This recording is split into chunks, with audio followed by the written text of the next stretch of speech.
नमस्कार शेतकरी मित्रांनो, माझ्या शेतात कपाशीची लागवड केलेली आहे. तर कपाशीची लागवड केलेली तर याच्यात ज्वारी इतकी उन्हाळ्याची ज्वारी इतकी उगली तर ती माझ्याकडून मजूर लावून सुद्धा 1 तासाच्या वरती मजुराने लावली, तास लावले नाही. तर मग असं अचानक असं झालं की मग रस्त्याने साहेब जात होते तर त्यांनी बघितले, अरे बाबा इतकी ज्वारी उगलेली तर कसं करायचं बाबा हे. तर मजूर चालू होतं माझं, फक्त 1 तास लावायचं मजूर. तर मग साहेब गेले शेतात रस्त्याला, साहेब आले शेतात आपल्याला किंवा मी हे क्रिस्टल कंपनीचं बँगो या तणनाशक आहे आपल्याजवळ उपलब्ध, तर तुम्ही हे घ्या आणि हे मारा बा. मी घाबरायचो, अरे माझं जर असं 2 पत्त्यावर लावलेली कपाशी आहे, मर लावलेली आहे, इतकी कपाशी झालेली आहे, तर बा आता जर कधी झालं तर काही कोण जबाबदार.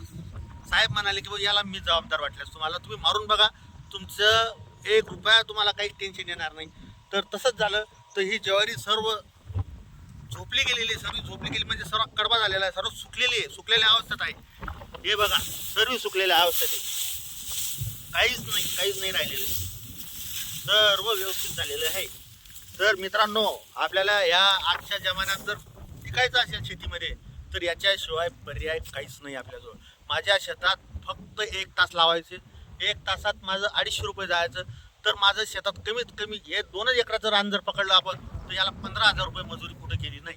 15,000 रुपये आज वाचले माझ्याला. 1,000 रुपयाचं अर्धा लिटरचं बँगोमध्ये माझं शेत पूर्ण फवारलं गेलं.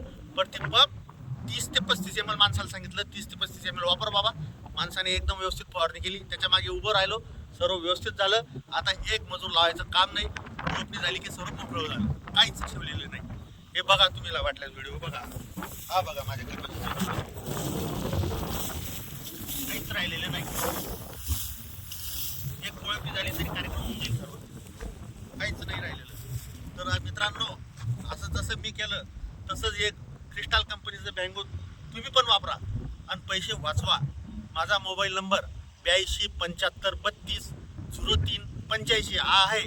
जर कुणाला जर वाटलं किंवा आपल्याला फोन लावायचा आहे, पण निश्चित सांगतो मी, एवढं कृपा करून जरी शेतकऱ्यांनी जर वाचायचं असेल तर हे क्रिस्टल कंपनीचं बँगो वापरलं तर 100% मी हमी घेतो आता, किंवा हे मरणार म्हणजे मरणार. जितकं पोंग्याचं औषध आहे तितकं मरणार म्हणजे मरणार, राहणार नाही. धन्यवाद.